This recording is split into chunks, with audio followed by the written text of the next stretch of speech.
Welcome to part 2 of We Are the Bite Victim. In part 1, I covered how the birthday party on the day shift of night 7 of FNAF 2 is the only time the Bite of 87 could have happened, when the restaurant is officially closed and only the staff of Freddy's remains. Phone Guy, Purple Guy, and Fritz Smith are all accounted for, and the only victim candidate remaining is Jeremy, our viewpoint character in the first 6 nights of the game. Jeremy pretends to be Freddy all of FNAF 2, dreams of being Freddy on the stage of FNAF 1, and ends up becoming Freddy whenever he dies. We know it must be Jeremy having these dreams because he's looking up from Shadow Freddy's purple mask in these sequences, but the Secret Files call our viewpoint character a him, while Shadow Freddy is the soul of an evil little girl. We're looking out of Shadow Freddy's mask, but we are not her. But why was Shadow Freddy out to get Jeremy? And why did Phone Guy set up Jeremy to get bitten by her? Because Jeremy wasn't a random employee. He, like Phone Guy, was a member of the Afton family and the one who played the character of Freddy.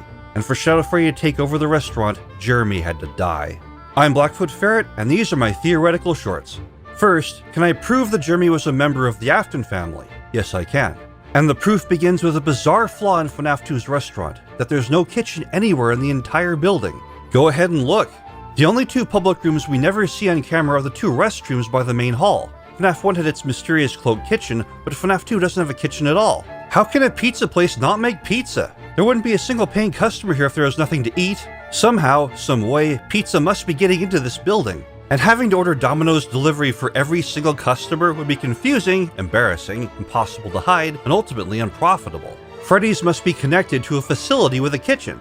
If it's not a publicly known access, it must be a secret passage. Mangle's quest suggests that there is a secret passage between the stage of FNAF 1 and the Afton house. Since the stage of Freddy's has 3 clouds, and we see 3 clouds in the distance in the first room of the Mangle's Quest secret minigame, and windows that resemble the Afton house windows in FNAF 4. The FNAF 3 cutscene map does show the secret room on the FNAF 1 map is to the right of the stage, and since camera 2 of FNAF 3 reveals that Fazbear's Fright is actually a rebuilt version of the FNAF 1 building, Springtrap's starting location in the northeast corner again points to this being the secret access point built into Freddy's. So there's a secret passage from Freddy's to the Afton house and its kitchen, and this passage must be how Freddy's is getting its pizza. One might ask why the Afton family is so secretive in the first place, but the question I want to focus on now is, who knew about this secret passage? Who could possibly know about it other than a member of the Afton family? Phone Guy announced that Freddy's was on police lockdown on night 5, and that it was impossible for anyone to get in or out. And in the same call, he announces Purple Guy's departure from the day shift position at Freddy's, and that the lockdown is especially designed to prevent William, now an ex-employee,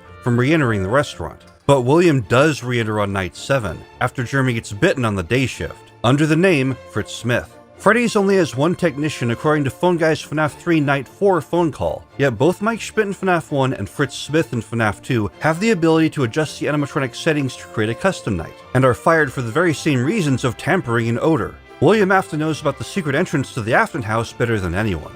Phone Guy also knows about the secret entrance. After telling Jeremy on night 5 that it's impossible for anyone to enter or leave due to the lockdown, Phone Guy is surprised and amazed to find Jeremy still on guard on night 6. What on earth are you doing there? Didn't you get the memo? In spite of the lockdown, Phone Guy still believed it was possible for Jeremy to leave. Phone Guy knows a way to bypass the lockdown. Phone Guy must also be a member of the Afton family. And Phone Guy believes that Jeremy knows about the secret passage also, and is amazed they didn't use it. Jeremy Fitzgerald, or whatever his real name is a member of the Afton family. Let's go back to FNAF 4 and the unfolding drama where the crying child's older brother in the Foxy mask masterminded tossing him into Fredbear's jaws. And how in the first person segments we're someone who's standing at the foot of the bed where the bite victim is being tended to due to the flowers, pills, and medical IV that randomly appear. And always, there on the bed, where the real bite victim would be, is Freddy. This is the story of 2 brothers, the older of which had the character of Foxy, and the younger of which had the character of Freddy. If this rings any bells when you go back and think about FNAF 2, it should. Phone Guy fawns over Foxy, the pirate fox is clearly his favorite character, where Jeremy spends the entire game dressing up as Freddy, dreaming that he's Freddy, and ultimately becoming Freddy once his soul is harvested and put into an animatronic. Phone Guy clearly outranked Jeremy and ordered him to attend an impossible birthday party in a restaurant that was closed and surrounded by a police barricade. He reminded him to wear his uniform so the animatronics would know to hate him, and to stand as close to them as possible. Every other member of the family is accounted for, except Jeremy. Jeremy was the bite victim. Freddy was the bite victim, and he was bitten by Shadow Freddy, who had earlier died in and possessed the Fredbear suit. But why? It makes sense when you look at history. One of the worst decisions a king can make is placing his younger son ahead of his older son in line for the throne. The older son will feel robbed of his birthright, is usually stronger and more experienced than the younger son, and has a high chance of staging a revolution to regain the position he believes is his by right. This is what happened at Freddy's. Let's go back to the Take Cake minigame at the very first Freddy's back in 1972, 20 years before FNAF 1. This isn't Fredbear's Family Diner because Freddy is the main character. The original restaurant didn't allow autonomous animatronics to walk about during the day, one of the improvements Phone Guy touted for his new and improved Freddy's seen in FNAF 2. This must be a human wearing the classic Freddy spring suit, someone who has a claim to this character. And this is the very character we're playing in the minigame after Jeremy dies, the one who's being asked to save the others. The Fredbear suit is described in the novels as a yellow Freddy Fazbear suit, showing that Fredbear is a golden knockoff of the existing character of Freddy. Freddy must have come first. And since the two golden suits were built together, Spring Bonnie would also be a golden version of the existing character of Bonnie.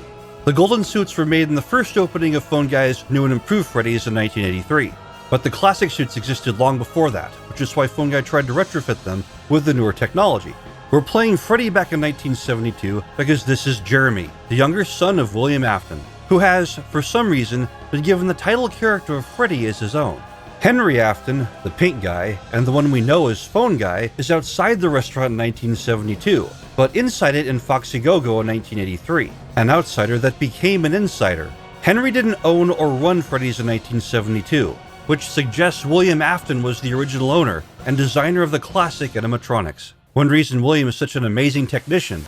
Again, many details are flipped between the novels and FNAF 1 through 4. Phone Guy staged a coup of the family business by causing the incident outside the original Freddy's, putting the family business in jeopardy and engineering its sellout to a much larger company. In the so-called new and improved Freddy's, Phone Guy enjoys informing Jeremy, his younger brother, the former star of Freddy's, about just how much better the new restaurant is compared to the backwards old one. And Phone Guy wanted to make a powerful, symbolic statement to show the family and the world that he was now in charge. So he created Fredbear, the new, superior, golden version of Freddy, to replace the original Freddy as the star of the restaurant. A golden idol to show how his new restaurant was better than the old one, and why big businesses will always beat small family outfits. And Fredbear is where everything went wrong. As in the novels, Henry had two twin children, Sammy and Charlie, and shortly after the new restaurant opened, William showed both of them the back room where the newly minted Fredbear and Spring Bonnie spring suits were kept, and let them try them on.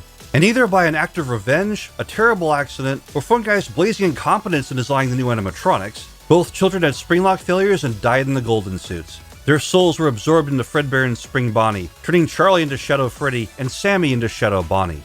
Out for revenge of her own, Shadow Freddy, otherwise known as Nightmare, caused the missing children incident, and quickly became a terror that Phone Guy couldn't control. He tried to win his daughter over by giving her her own restaurant, Fredbear's Family Diner, the sister location to the new and improved Freddy's. But by then, Shadow Freddy had developed a taste for devouring souls, and had also developed her father's attitude of considering herself better than everyone else. It would take children with the strength of Iron Man to tear apart an animatronic every single day. Yet, even when the Shadow children made a point of torturing Mangle, who contained the souls of one or perhaps two other family members, Phone Guy downplayed the violence as kids being kids, afraid to intervene.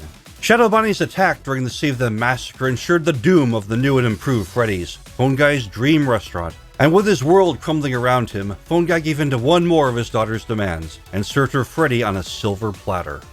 Phone Guy created Fredbear to replace Freddy. Charlie realized this dream when she bit into Jeremy's frontal lobe, devouring the lion's share of his soul, and leaving only a shattered, broken husk of him in the bed of the Afton house, barely clinging to life for year after year. Meanwhile, the old site of Fredbear's Family Diner was rebuilt into the next incarnation of Freddy's. The three clouds in stage also appear in the Stage 1 minigame that seems to be Fredbear's.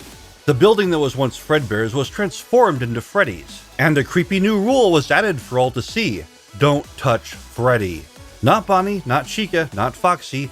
Don't touch Freddy. Each of the classic animatronics that had once been withered were rebuilt, but Fredbear's appearance was changed the most of all. He wasn't rebuilt into a golden bear, he was refashioned into a brown one. With the new FNAF 1 restaurant, Fredbear literally became Freddy. Shadow Freddy literally became Freddy. The Freddy files say the image of all three animatronics staring at the camera is a hidden file that you will never see in-game. Instead, what you will see is this.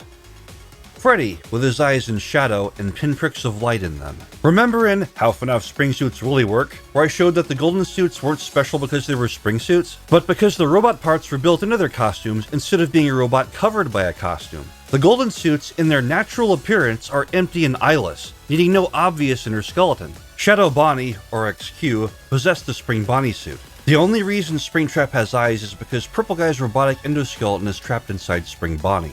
And the only reason Brown Fredbear has eyes in FNAF 1 is because Jeremy's endoskeleton is trapped inside it as well.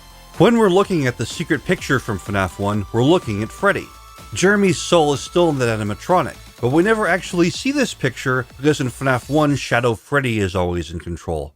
Except for the rare cases where Jeremy tries to rip off his own demon-possessed head. Ever wonder why Freddy, quote-unquote, hangs out in the girl's restroom? Because Freddy's eyes are lit and controlled by Shadow Freddy, a girl, and the girl's room is quite natural for her. That's why a girl giggles at us in the background. And this is why Freddy has 2 jump scares. One, silly and over the top, and the second one, the very worst surprise the game has to offer. Shadow Freddy devoured Freddy and took his place. After that, she only had one more thing to do. We see both William and Henry together in the Purple Guy Easter egg of FNAF 4, each with their own respective golden suits. In this shot, Henry/Pink Guy/Phone Guy is wearing the Fredbear suit, just like he does in the novels. Henry didn't just make Fredbear to replace Freddy, he intended Fredbear to be his character, and that he would replace Jeremy. It just proves the old adage, be careful what you wish for, you just might get it. Shadow Freddy's final step in getting full control over the family business happens in the FNAF 1 Night 4 phone call, where a beleaguered phone guy leaves one last message to his father William as the animatronics surround the office and bang on the doors as they break in. The very last sound we hear before the phone call ends is Shadow Freddy's unique roar as she devours her father. Phone guy always wanted to be Fredbear. He ended up getting his wish, just not in the way he wanted. That is my theory for today, folks. I made the theoretical short series so they would fit the Fun Day Poppet Show's submission guidelines, and give something back to the friends who got me started making videos in the first place. Now that the show is gone, I'm going back to making the ferret theory. The next video you see on this channel will be the Afton family Horcruxes. It's time to finish the journey I started long ago.